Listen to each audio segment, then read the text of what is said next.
We're at Sutra 25. 25. 225. Sutra 2, Book 2, Sutra 25. From the Yoga Sutras of Pantanjali. Without this ignorance, no such union occurs. This is the independence of the seer. More simply, once the junction created by ignorance is removed, the seer rests in his own true nature. The Purusha, or consciousness, is always like that. Although temporarily, it appears to be bound by Prakriti, which is matter. We should not only understand this theoretically, but should remember this point in all our experiences, all our actions, all our ups and downs.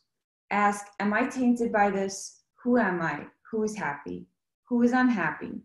If we continually ask these questions and do this kind of meditation, we will find that we are only the knower. We know that the many things happen, but there is no difference in knowing. The Vedantins say, Aham Sakshihi, I am the eternal witness. Even if we know this only theoretically, it will help us out in many occasions. When we are worried over a loss, we should ask, who is worried? Who knows I am worried? Along with the answer, the worry will go away. When we analyze the worry, it becomes an object, something we are no longer involved with. We can have that attitude even with pain. If we burn a finger, instead of saying, oh, I'm burning, we should ask ourselves, who says I am burning? Who feels the burn? The burn will become a nice object of meditation. This meditation is only a matter of changing the mind, taking it away from a certain object. I used to treat people for scorpion stings. These stings create a lot of pain. The easiest and quickest way to relieve someone from the pain was to put a few drops of salt solution in their eyes. This had nothing to do with curing the sting, but it would cause the patient to cry, kick, and weep, taking the entire mind from the sting to the eye. By the time the sore eye was relieved, the pain from the sting would have been forgotten and would have gone away. If we are sad over a minor discomfort and all of a sudden we receive a telegram saying our business has suffered a tremendous loss, we immediately forget the small problem. The attention is instantly transferred. So everything is relative. Every experience in the world is mental. We might put our minds onto something and think, this is really great. But once our attention goes somewhere else, that thing becomes nothing to us. That is the reason for the Sanskrit expression, mana eva manushyanam. A man is according to his mind. The cause of bandha and moksha, bondage and liberation, is our own minds. If we think we are bound, we are bound. If we think we are liberated, we are liberated. Because you think you are living, you are living. If you applied your mind 100% to the thought that you are dying, you would die. It is only when we transcend the mind that we are free from all these troubles. The mind is the agent of Prakriti and a subtle part of that same Prakriti. We should realize we are completely different from the mind. We are eternally free, never bound. That doesn't mean we should simply become idle. But once we realize our freedom, we should work for the sake of others who are still bound. When a strong person crosses a turbulent river, he or she will not walk away after crossing, but will stand on the bank and help pull everyone else out. There are many sages and saints who are involved in the world, even with the knowledge that there is no happiness in it. They work for the sake of others. Should I go to the end of like the section of the book? Because then we get into the 8 limbs. Oh, everybody's muted, so I guess I will make that decision. All right, I'll keep going. People can unmute themselves. Uninterrupted discriminative discernment is the method for its removal. This is called viveka in Sanskrit. You try to understand and see the permanent aspect in everything and ignore the impermanent aspect. The entire world has these two aspects, permanent and impermanent, or never changing and ever changing. The essence of everything is the same, but it appears in many forms and names. On the level of form, you are not the same person now that you were last week. Even a minute ago, you were different. Every minute, the body is changing. Some part is dying and some part is being born. According to the yogic system, the entire body changes in a period of 12 years. In other words, you do not have even one cell that was there 12 years ago. Discrimination does not mean to discriminate what is salt and what is sugar. That is just ordinary understanding. The real discrimination is to tell the original basic truth from the ever-changing names and forms it assumes. If we could remember that basic truth, we would never face disappointment nor get upset over the changes in the forms and names. Our minds would remain steady. It is for this understanding that we say the prayer, lead us from the unreal to the real, from the darkness to the light, from death to immortality. What is it that dies? A log of wood dies to become a few planks. The planks die to become a chair. The chair dies to become a piece of firewood, and the firewood dies to become ash. You give different names to the different shapes the wood takes, but the basic substance is always there. If we could always remember this, we would never worry about the loss of anything. We would never lose anything. We would never gain anything. By such discrimination, we put an end to unhappiness. Next, Pantanjali goes on to explain the Purusha's different stages of attainment as he gradually goes upward to rest in his own true nature. This is called Saptada Bhumi, or the 7 planes of understanding. One's wisdom is, in the final stage, is 7-fold. One experiences the end of the desire to know anything more. 2, the desire to stay away from anything. 3, the desire to gain anything new. 4, the desire to do anything. 5, sorrow. 6, fear. And 7, delusion. The first stage is where we come to the conclusion that by running here and there, by looking to externals, we are not going to gain the knowledge we seek. Knowledge is the thing to be obtained from within by tuning in. Tuning in means to go in, to understand ourselves, to know thyself first. If we do not know ourselves, we will make mistakes in knowing other things. We should know with what glasses we are viewing the outside. Are they clean or colored? If they are colored, naturally we will see a colored world outside. We can't blame the world for this color. A scale should be correct itself before trying to give the correct weight of objects placed on it. If the scale is wrong, the weight will certainly be wrong. We must see if the mind is in a neutral position so it could judge things properly. This one's a lot of pages, so I think I'm going to leave the last sutra in this section to somebody else to read tomorrow. So this is sort of the summation of this. Well, Instagram just died.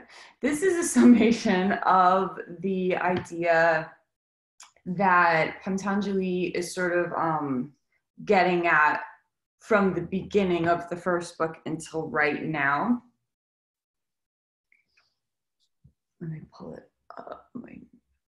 He's talking about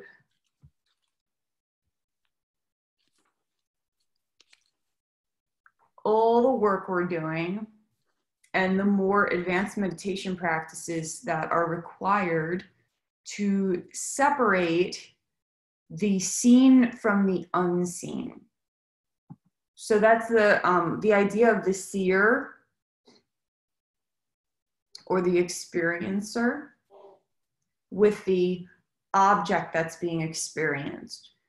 Because the consciousness has a way of enveloping the material and having the mistake that through a video or ignorance that we are the object. And it doesn't even have to be a false identity as an object. It could be a literal object. It's like why it's so hard to throw away the shirt that you were wearing like the first time you kiss someone, or it's so hard to even like move to a new house, right? Because our consciousness absorbs around the matter and it thinks that it's the same thing. And it suffers a lot because it's so confused through this ignorance. So our job as yogis is to loosen the alliance of consciousness, of the seer and the seen. And through that, everything changes. And that's the path to enlightenment. And there are so many things that we have to do this with. in the Karmashaya, which is like the subconscious mind. The subconscious mind has all these things stored in it, all these things that the consciousness has wrapped itself around. So the only way to break the alliance of the seer and the seen is to understand the nature of the seer and understand the nature of the seen, right? You can't fix the problem until you know you have a problem. And it's hard to know exactly what that problem is until you've been educated on it. So there are the three gunas, which also can be translated to prakasha, which is illumination. These are the primary elements that make up the things that we see. Kriya, which is activity, or sthiti, which is steadiness. So these four states of knowable objects, we have to realize are just due to the gunas, and then we're able to separate ourselves from them. Right? They're all made up of the elements, or the bhutas: earth, water, fire, air, and space. And the manifestation of these requires that discrimination of samyama. So samyama, he doesn't talk about it a lot in the sutras. He'll mention it briefly here and there, and I think the intention of that is like you have to have a lineage to actually be able to practice such advanced meditation practices. Samyama is a very advanced meditation practice. It's literally the ability to listen so deeply that you can transcend exactly what he's talking about here.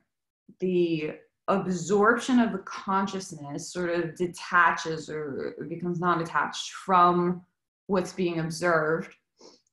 And then there's so much clarity and so much space that you can manifest intentionally into it's like the universal karmashaya, like the universal blueprint for everything. I know it sounds so vague, but you know, if you've done the preliminary meditation practices and you choose a teacher, then you can experience these types of meditation. So that's something to meditate upon, right? Like, is this me, or is this earth, water, fire, air, and space?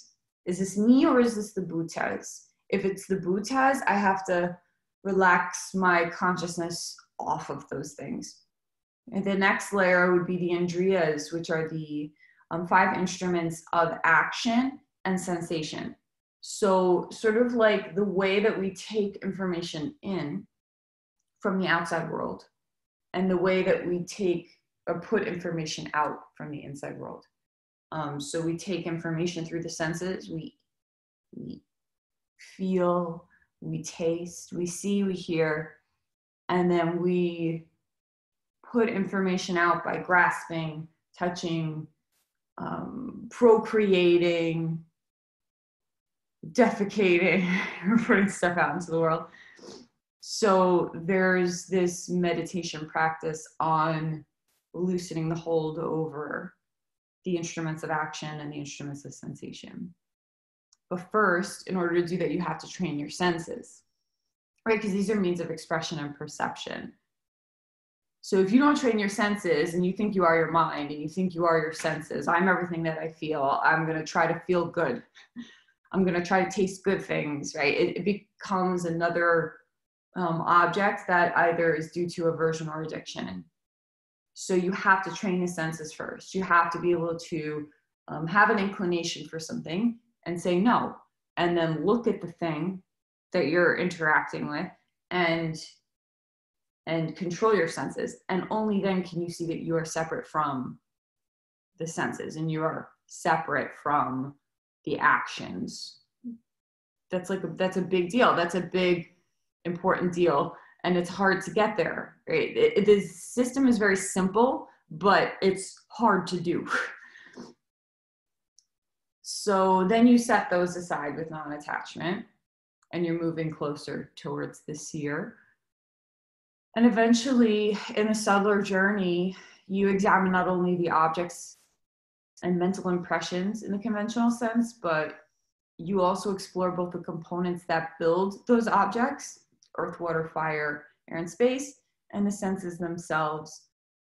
And you're able to just, the way that we practice observing the mind, the thoughts flowing in the mind field, we can observe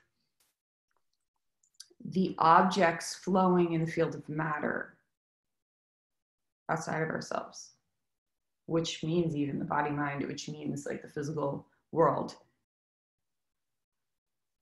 So there are 4 states of the elements. Vishesha, which is particularized. Avishesha, which is undiversified. Lingamatra, which is undifferentiated phenomena. And Alangani, which is without indicator or without a mark. So these elements evolve and involve in 4 stages. It's just worth mentioning how the stages go. So when you're in a space of meditation and you're experiencing these things happen, you can understand what's happening. The sutras and the yogic system teach that there's an experience when you dismantle the absorption of the consciousness around the object. There's an experience that the object goes away, and it's going away for you because an object exists because you're observing it. So it goes away for you, but if there are other people alive with consciousness observing the object, it's still existing, just not in your space of awareness anymore. So you might experience this while you're meditating, where it's like time doesn't exist anymore. You completely forget about all the people in your life. You forget that you're in a house. When your eyes are closed, like you forget where you are, and it's almost like the whole material world melts away and you are like in a space of nothingness. I don't know if anybody's experienced that, but this is like a normal phenomenon that happens when the consciousness unlatches from the material. So the whole point of this bit of section is saying if we can dismantle the connection of the seer and the unseen, we can get to this space of deeper experience where all the objects go away. I always reference the study when we're doing meditation practice, this the study they did, the double slit experiment. These physicists accidentally found this finding where they were shooting an atom gun through these 2 slits of paper to see how the atoms behaved, how they extended to the other side. They were videoing it. And they left the room to go get some lunch, or I don't know, they left the room. And the video recorded that when the atoms were not being observed by consciousness, they behaved differently. And this is like a real study you can look up. So it's just like, we're just getting trippier and trippier as we talk, right? Like the sutras keep getting trippier and trippier, and you'll experience this in meditation practice where reality is not what you thought it was. Reality is something way different when you start to let go of your perception of what reality is and start seeing with consciousness, understanding with consciousness rather than understanding with the mind-body vehicle, which is a very limited perceptive vehicle. So that's really all I have to say about that. We can, Pam, I think you have the host if you want to unmute everybody. Has anyone experienced something like this? What are your thoughts on the relation of the seer to the seen?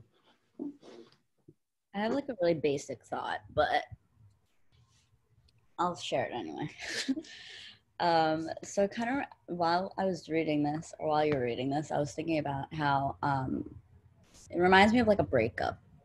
You know, when you're like in a relationship and then it ends and you are unhappy But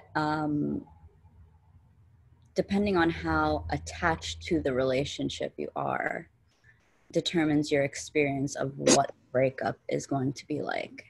And if you really identify with yourself, with the relationship or being someone in that relationship, and then you lose that relationship, it can kind of feel like you don't know who you are anymore. But when you usually, you know, with time, you kind of have the space to pull yourself out of the identification with the relationship. And in reality, it's like you don't know who you're sitting in a room and you don't know who you are anymore, but you're still there. The only thing that's changed is what's in your space, what's in your physical space, what's in your life. But you still remain there. You're still you're still you, but it feels like you're not you in that moment. And then when you kind of start to like peel back the layers of that identification with the relationship, or that attachment, or that addiction to the person, or whatever it might be, then you start to come like home to yourself. You feel better. But it's just like nothing. I mean, you're still broken up, but you feel better because you're no longer identifying with that thing. It's a simple thought, but it's a great analogy, because I think a lot of people have experienced that, right? You lose yourself, your consciousness absorbs over the other person as your identity, and that's why I think that's why breakups are so painful. I mean, beyond the like the drug boost of dopamine and all that stuff that you get in your brain, it's like coming down from a cocaine addiction, right? But that's another problem, right? With like, we have this proclivity to, because like we get this cascade of all these feel good hormones when we attach to something else like that. So then we just keep doing it over and over again, and we think like, oh, if I could get this like fleeting feeling of feeling good, even though it might go away, it's probably going to go away. Like if I could just get that feeling. And many people don't realize they have access to all those drugs in their brain all the time. Right. They do, right? You get so high when you're doing a lot of pranayama and meditation. I mean, so, you know, Ali and me used to meditate together. Whenever I meditate with Ali, I feel like I'm on LSD, like the walls melt, you know. But it's all the same. It's all the same stuff getting released in your brain, all the same chemicals you can feel and love. And it's sad that a lot of people in our culture don't have that access point, where the only access point we have is like falling in love with another person, so we obsess over it. I know. It's I have a friend who's I guess that's why I thought a friend who's going through this right now, and just so much of what we talk about. She likes yoga. She's familiar with the philosophies and stuff, but it's funny that even with that knowledge, how easy it is to forget when you are in the storm of your addictions, and you can't separate yourself from what's outside of you.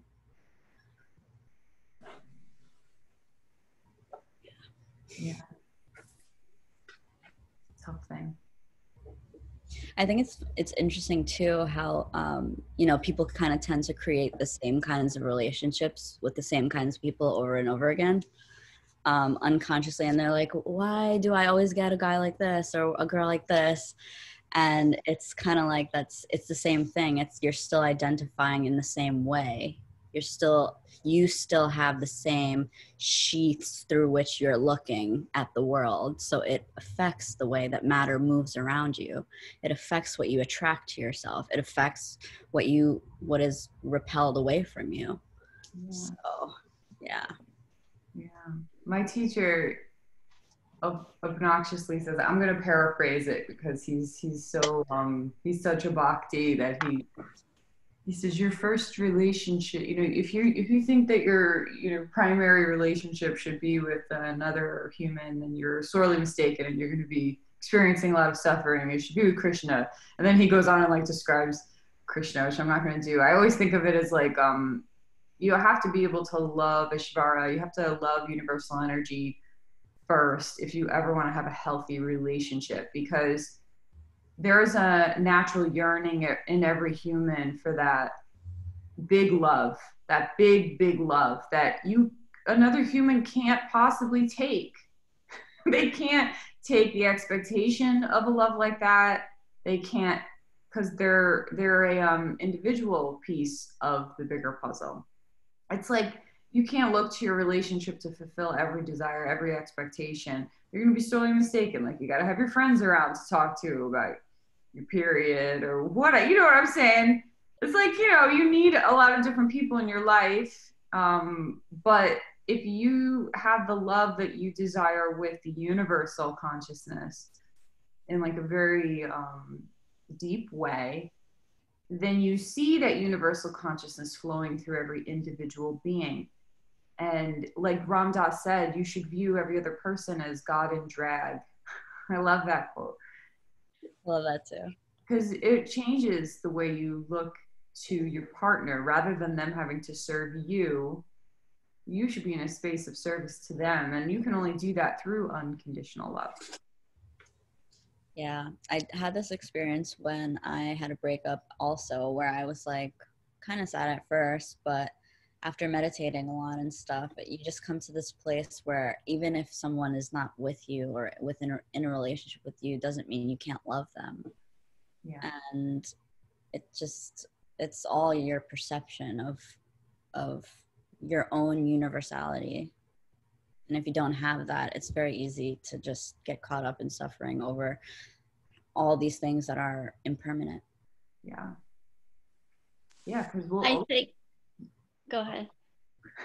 This just came up for me thinking about this, because I think we start, it's just like I try to practice tree pose with my eyes closed, but if my foot is all the way pulled up, it's like the most advanced version that I'm trying to practice. And then I realized, put my foot on the floor and practice with my eyes closed down there so that I can feel safe with the foot on the floor, and then slowly move it up, right? Yeah. So like this idea, and I always think of non-attachment as the book, the Tidy Book. And like, we think we're going to start at this advanced level of attaching with our people. And like, people are the most advanced thing that we should be practicing. Like Amanda said, when you read the Tidy Book, she teaches you to go in the order. She reiterates this 500 times in the book. Do not skip the order. You have to start with your clothes, because even like, think about how attached, like I was a runner and we get so attached to our t-shirts. Like I still have a whole box of t-shirts that fell under mementos. Like those are not my clothes. Those are like awards. So I guess like my point being is like, we think we're going to start practicing this non-attachment with people through breakups, through grief. And it's like, no, I was greedy in the sense, like, don't touch my stuff. I had 2 sisters growing up. Like there was a lock on my door, don't steal, don't touch my stuff. And now it's just like, take whatever you want, because I have taught myself through this practice of this Tidy Book that I touched everything of my clothes. You know what? This doesn't really bring me joy. And even talking with Adriana last night, like she said to me, you're so dedicated. And I said, but I only do things that bring me joy. Even if it's hard, even if it's a hard thing, it still brings me joy. Like there's very few things that I do that, like I could even say like paying my bills bring me joy, because I have the money to pay the bills and I worked hard for that money. And even though like I'd rather use my money elsewhere, I've chosen all the bills I have to pay for to pay. So yeah, I think my point being is like, we have to start practicing really small, like start practicing non-attachment with lesser items before we can practice. And like, we can't expect people to not be attached to people. Like we're going to grieve when someone we love dies, but it's for how long and how we can continue their legacy, I guess. Like continue serving others through their legacy instead of laying in bed forever. and grieving over it. Yeah, and the whole Vedic system, it says that. It says before you enter into serious relationship, you're supposed to be spending like your first 18 years learning all this stuff and practicing all this stuff. So by the time that you do have the big relationship, it's a very noble one. And it's based in an unconditional kind of spiritual love. And it's supposed to really work out better because of both people have done that. Right? Often we're so mired in illusion, and then you get into these relationships, and it's like the emotions are the clothing that we're holding on to, and people kind of like fling them at each other and get mad when the other person can't fix your problems and can't connect you to the consciousness that you are. It's like you get a glimpse of it in the beginning of a relationship because of all your expectations. They kind of fall away when you feel the love, and it's like, oh, this is so new, this is so beautiful, this is what love is. And it's like, no, that's what you are. You feel that way. And then we put more expectations, and it's like, oh, well, why aren't you bringing me to that space of feeling good all the time? Oh, you want this thing? Oh, you're a human. Oh, you have these needs you need me to meet.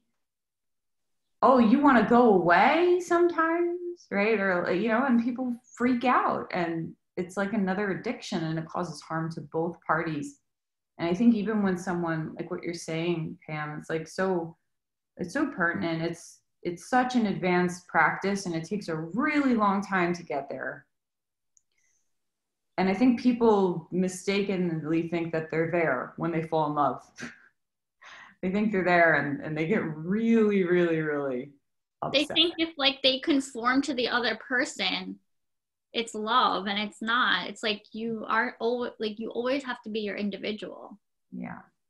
And like the more I see it with Eric, and I have a very healthy relationship, but the more I stay true to myself and do things that please me and I please myself together, because then that reflects on him and he continues to do it. And we don't grow apart, we grow together, but individually still, I guess. Interdependence, that's what everyone's supposed to be aiming for in relationship. Yeah. And I felt like we are financially, like we don't mesh our monies, but like especially when you're not dependent on the other person for anything, whereas like, and you can ask the other person for help, and nobody is responsible for doing one thing and the other person gets mad. Like if like you're saying, like expectations, like I like the bed made every day, so I make the bed every day. I can't expect Eric to make the bed every day. That's not fair to him. That's not true to him. He doesn't care if the bed's made, and I don't mind making the bed, so I make the bed. Versus I could every day be like, you never make the bed, why don't you make the bed? And then like those relationships are just so unhealthy to me. Yeah. I feel like, do you even like those people that are like pushing it on others? It's like, do you even care if the bed is made? Because if you did, you would just do it yourself. If you're doing it to please somebody else that might walk through your house, like then you're causing all this suffering for no reason. It doesn't have to be just the bed, but whatever. No, it's a good basic example. That and like, do you even like the other person if you're always trying to make them be someone else? Yeah. Totally. Yeah.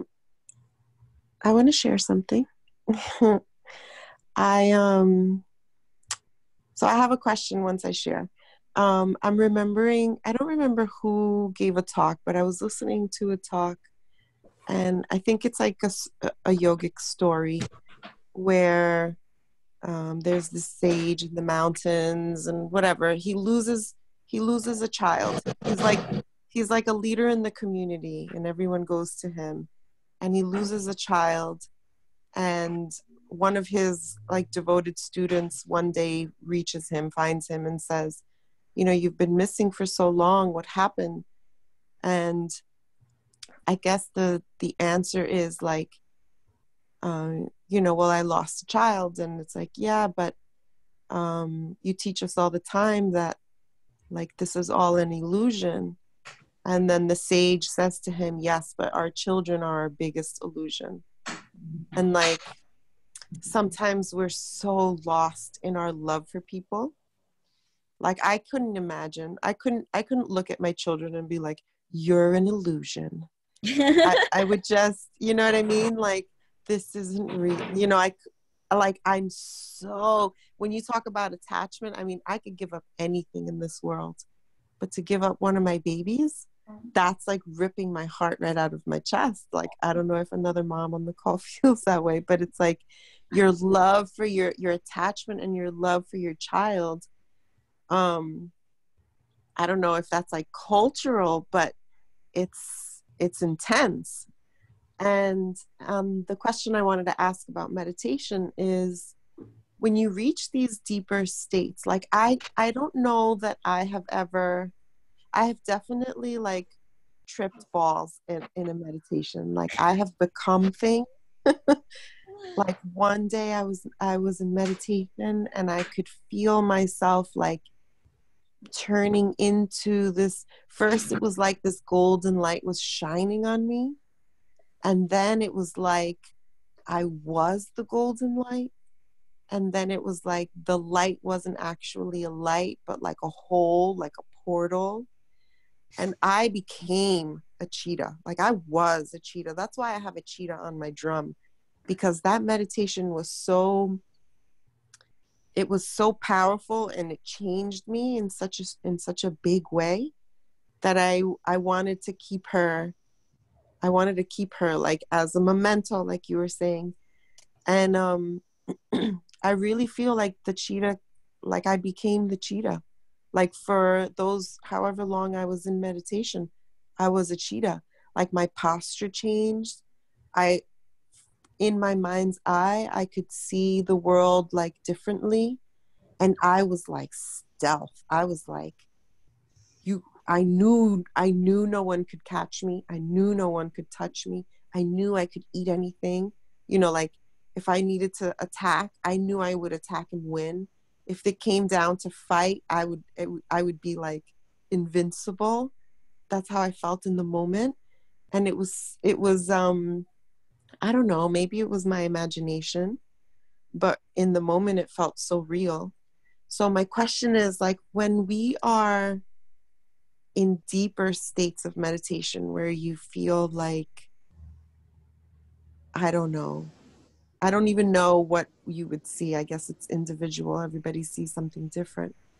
But if you're so deep in these states, like, are we directing this, or is it more of like surrender? Is it like deeper states of surrender?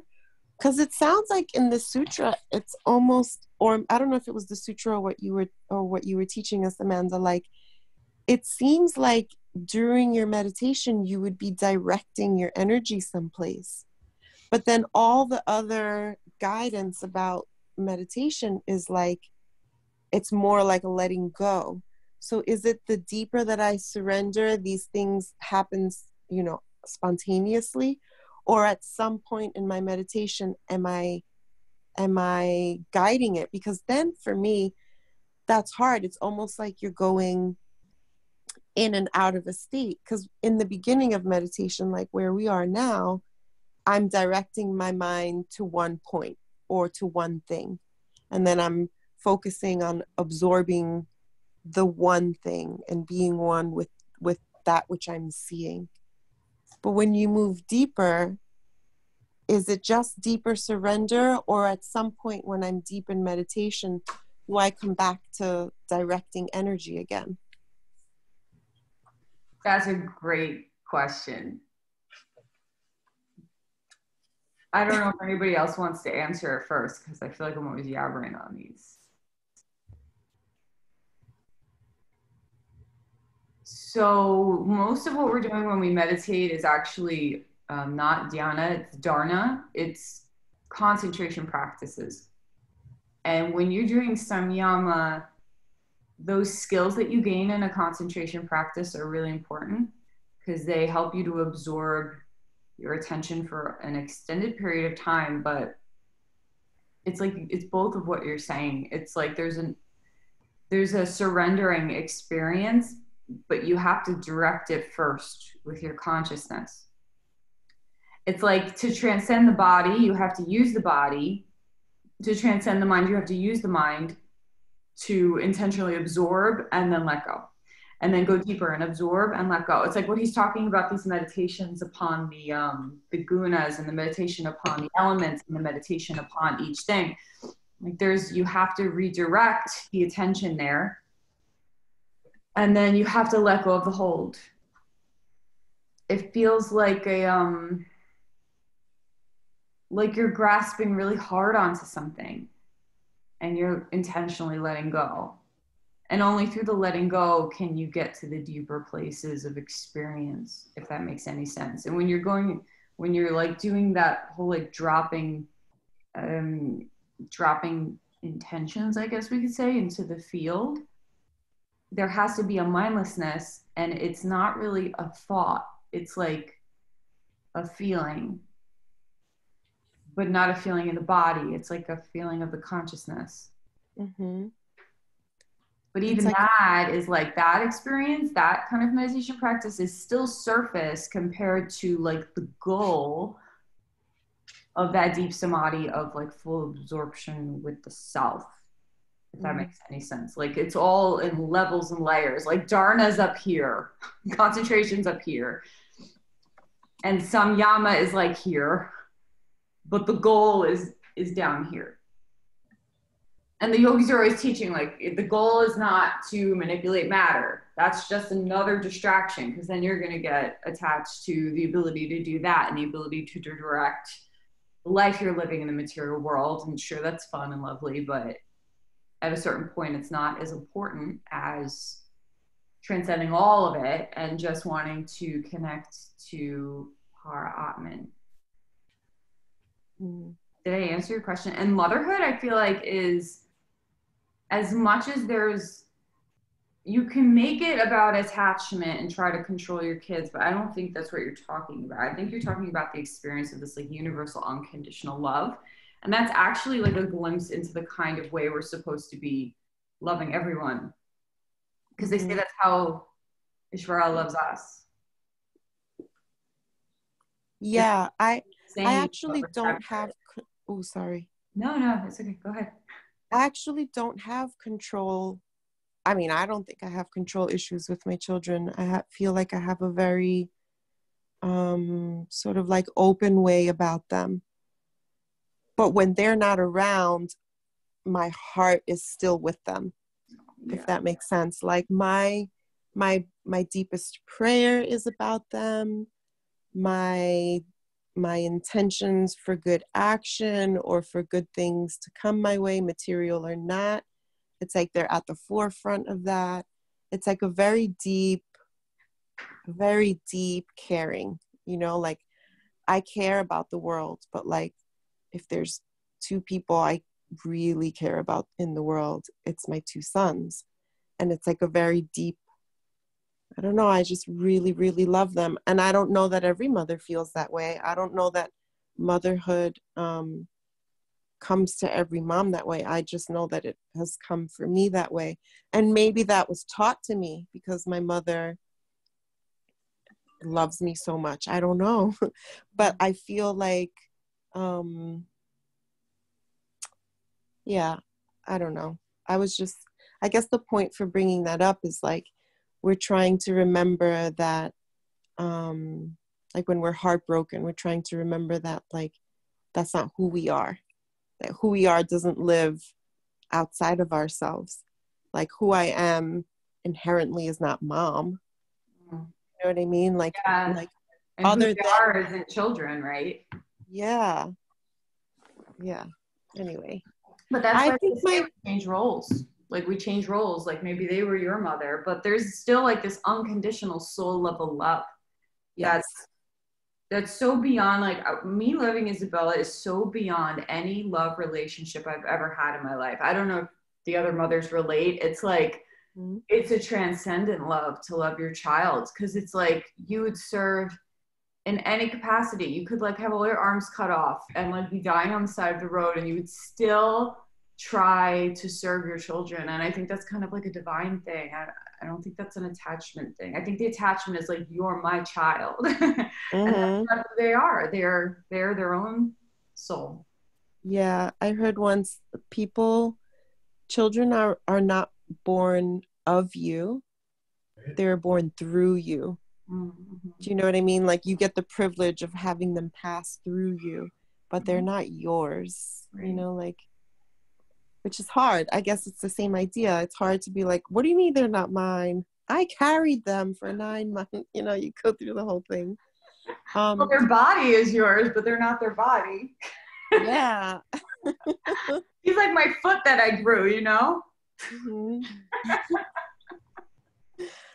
I guess my question is more like, I guess the question about meditation is more like, when I get to the deeper state, if I am surrendering from all of it, right? If everything becomes nothing and I am nothing and I'm in my nothingness, how do I take myself to deeper states if I am nothing?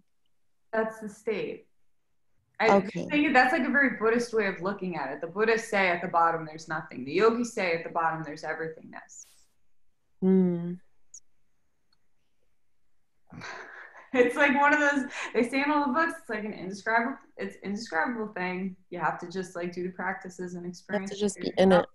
Yeah, because something that Swami Yanasvara says is like, if you're making it all about like getting to the mindless state, then you're taking on another false identity of the person who is trying to get to the mindless state. And that's another obstacle of avidya or illusion of ignorance. Mm-hmm. Which is hard because when you're in it, you're like, now I am letting go of my mind, you know, and you're like, oh, no, you're not. Or even more like when you feel it, when you feel this thing, because I'm sure we've all been in meditation where like you feel something, you feel like, oh, wait, where was I just now? Or you're like, you know, what happened? Like somehow you only know you went somewhere because on the way back, you're like, oh, wait, what, you know, what's going on? Yeah. Just for that moment. So like when you're in that moment of like the thing, how then when you're in the thing, do you take yourself deeper? Like I would have like anytime that I've ever glimpsed something sweeter than the space in my own head, I haven't really done anything to get there other than, you know, do nothing. Mm-hmm. So like how do you take yourself to next level if you're surrendered, if you've accepted that? You don't. You're not surrendered. If you're having a moment where you're like, okay, what can I do next? Jackie said something like this a while ago, right? Like then you're not surrendered because you have the feeling and you're like, is this it? Am I meditating? Or like, oh, this feels good, right? Then you're taken out of it. Yeah, you might be getting caught in the bliss body where you think like, oh, this feels really good, but I need to go deeper. The way to go deeper is to keep surrendering. And then it naturally arises. Like if we, there's a method, but the method is not attachment. Mm-hmm. I don't know. I'm being so vague. I don't know how to explain this. This is a tough one. I think we have to practice because it's already 8:22, so we just have to keep practicing. Oh wow, we have 8 minutes. I'm sorry. I'm sorry, I wasn't checking. I'm supposed to be in charge of the time, and I totally didn't pay attention. It's okay. Time is relative. I think it's important. Practice, and all is time, right? Yeah. 99% of yoga is practice, and 1% is theory. Okay, let's pranayama. Do you want me to give you host, Amanda, if you're going to put the picture up? Because I don't know how to do that. Oh, sure. That'd be great. Oh, I think there's a little button here. I can actually see.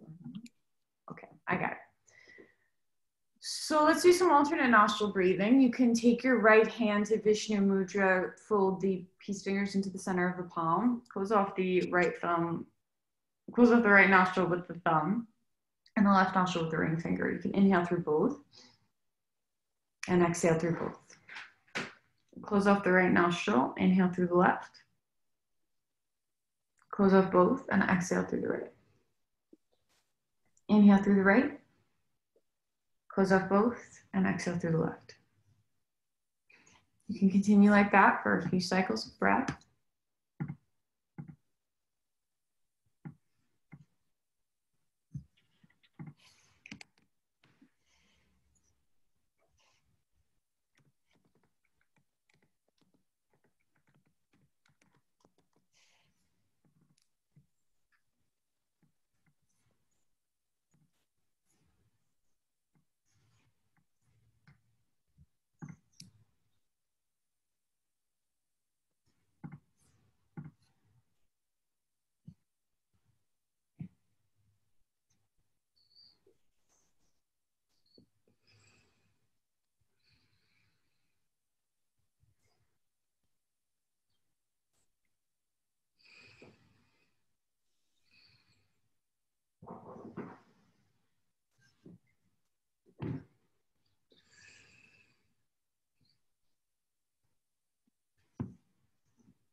You'll finish out the left side.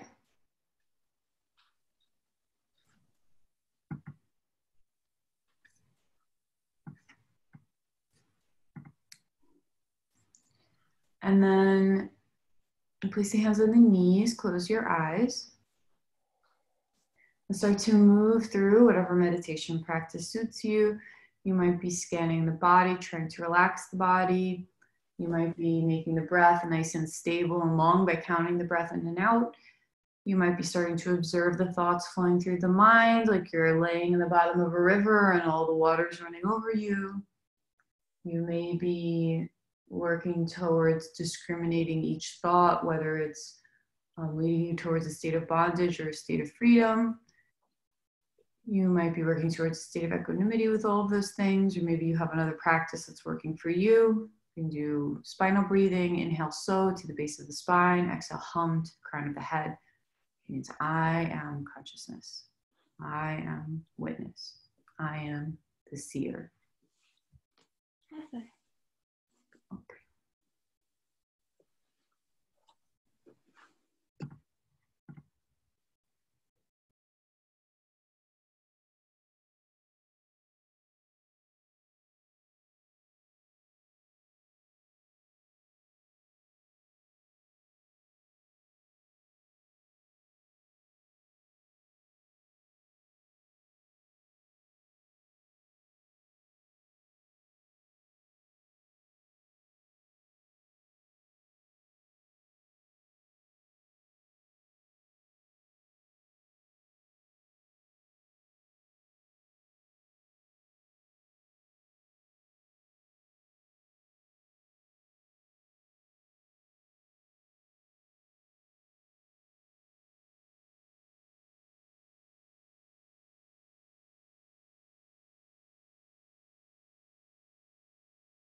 Bring the hands to prayer, bowing the head. Namaste. Namaste.